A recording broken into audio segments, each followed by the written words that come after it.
Bonjour. Aujourd'hui, nous sommes dans l'Évangile de Marc, le 7e chapitre, et nous allons découvrir ensemble comment la tradition religieuse peut littéralement annuler et même détruire l'effet et l'impact de la parole de Dieu.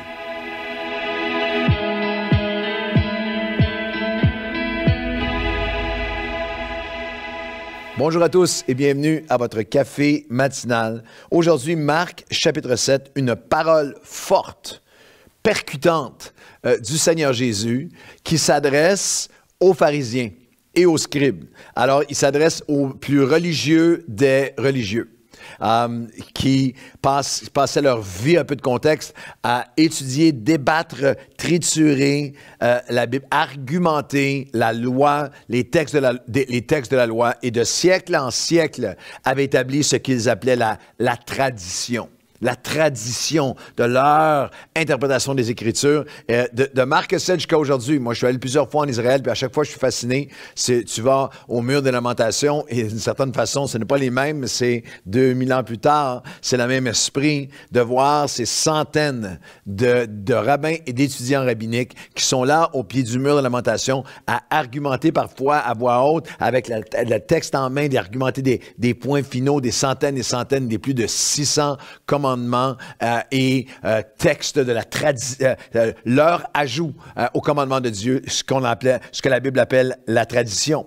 Et dans le texte, dans Marc chapitre 7, il y a cette déclaration de Jésus au verset 13, que vous annulez ainsi la parole de Dieu par votre tradition, par la tradition religieuse que vous avez établie. Vous annulez, vous rendez invalide, vous paralysez.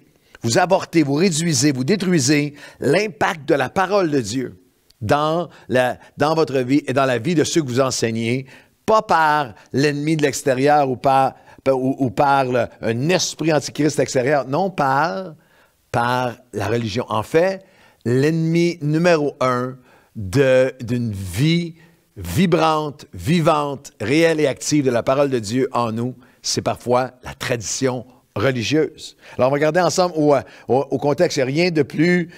On va lire ensemble le contexte dans lequel Jésus a dit ces mots dans Marc, chapitre 7. Notre chapitre commence avec les pharisiens et quelques scribes, ces experts de la loi, venus de Jérusalem, s'assemblèrent auprès de lui. Ils virent quelques-uns de ses disciples prendre leur repas avec des mains impures, c'est-à-dire des mains non lavées. Or, les pharisiens et tous les Juifs ne mangent pas sans s'être lavés soigneusement les mains, conformément à la tradition des anciens. Et quand ils reviennent de la place publique, ils ne mangent qu'après s'être purifiés. Ils ont encore beaucoup d'autres observances traditionnelles, des centaines et des centaines. Comme le lavage des coupes, des cruches et des vases d'airain. Ça, c'est Marc chapitre 7, versets 3 et 4. Et les pharisiens et les scribes lui demandèrent, « Pourquoi tes disciples ne suivent-ils pas la tradition des anciens, mais prennent-ils le repas avec des mains impures? » C'était une loi, littéralement, une loi sanitaire de l'époque qui était devenue la tradition, l'obsession pour eux. Et il n'y a rien de plus horrible.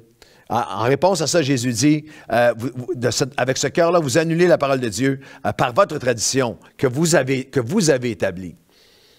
Il n'y a rien de plus horrible que de prendre quelque chose d'aussi magnifique, d'aussi puissant, d'aussi vivant, d'aussi divinement inspiré et porteur de fruits et de vie que la parole de Dieu, et de l'annuler, de la détruire, de la rendre sans vie. Littéralement, le mot qui est utilisé ici parle de la détruire, de l'annuler. C'est pratiquement de la paralyser, de l'handicaper.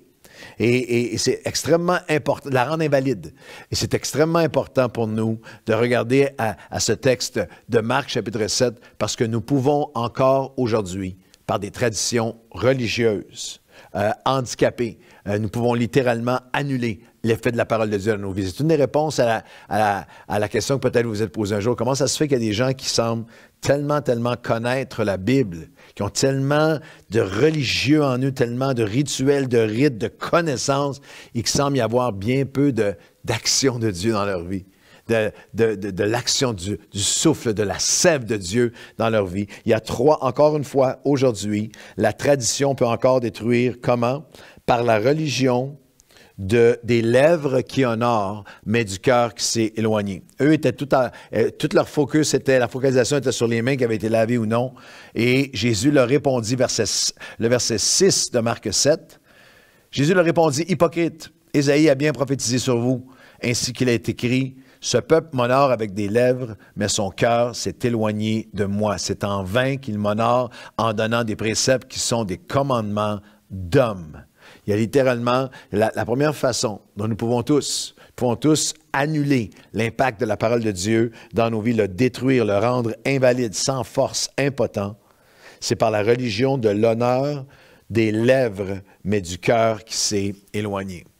Il y a tout un rituel. Alors, c'est quelque chose qui est une introspection aujourd'hui. C'est possible pour moi, c'est possible pour toi d'en venir à avoir un certain honneur de Dieu avec mes lèvres, de mes prières, ma tradition, mon langage chrétien, de ce que mes lèvres disent. Mais les lèvres, vous savez même que dans sa forme la plus simple, nous pouvons être à l'église, nous pouvons être chez nous en train de regarder une réunion chrétienne, nous pouvons être à l'église en train de chanter et les lèvres disent les bonnes choses. On peut être en train de parler avec des chrétiens et nos lèvres disent des bonnes choses, mais le cœur s'est éloigné. Et Jésus dit, lorsque le cœur s'est éloigné, le peuple qui honore de ses lèvres, mais le cœur s'est éloigné, alors c'est en vain.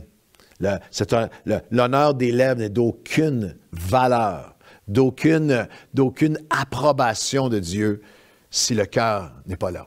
C'est une affaire de cœur. C'est pas une affaire de lèvres et de confession. C'est une affaire de cœur. C'est pas une affaire extérieure. C'est intérieur. Alors, sonde-moi, ô Dieu, et connais mon cœur. Est-ce que je veux que mes lèvres honorent Dieu? Oui. Mais de l'abondance du cœur, ma bouche doit parler. Et aussi la prière du psalmiste qui dit que les paroles de ma bouche et les méditations de mon cœur soient agréables devant toi.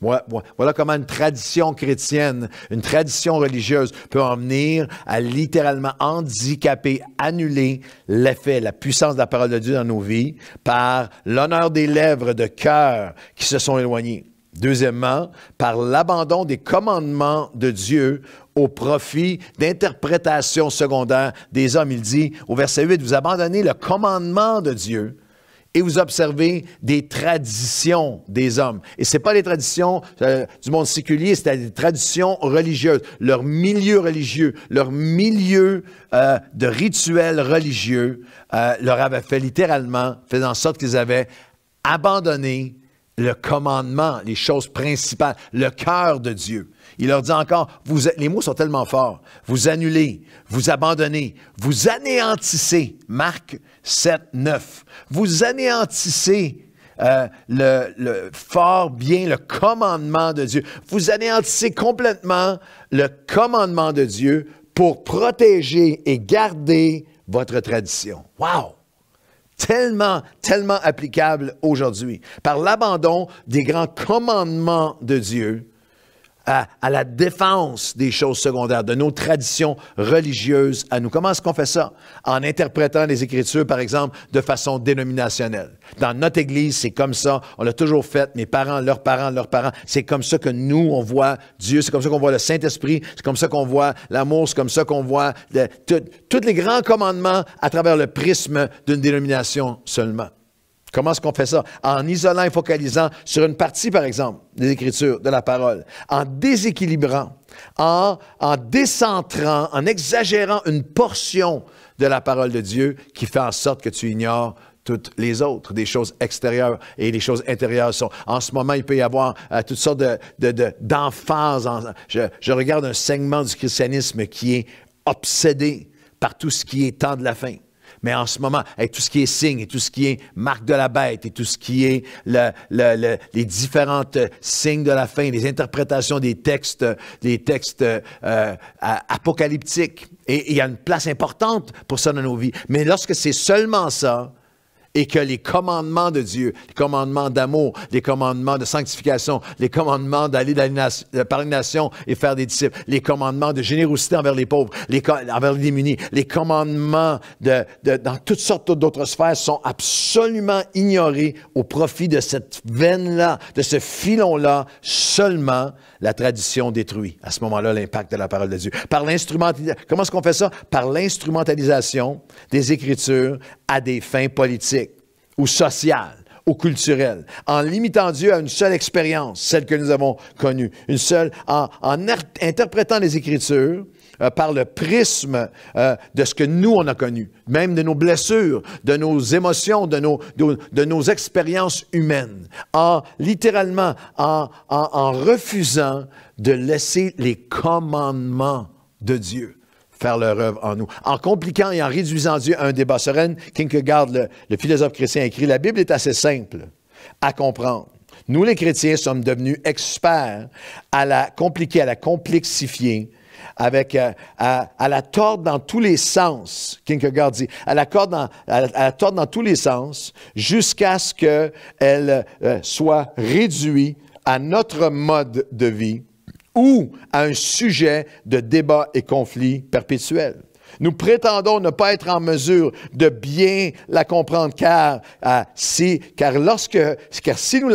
nous admettons bien comprendre les commandements, nous devrons agir en accord avec eux. Nous devrons vivre simplement les commandements que Dieu a enseignés.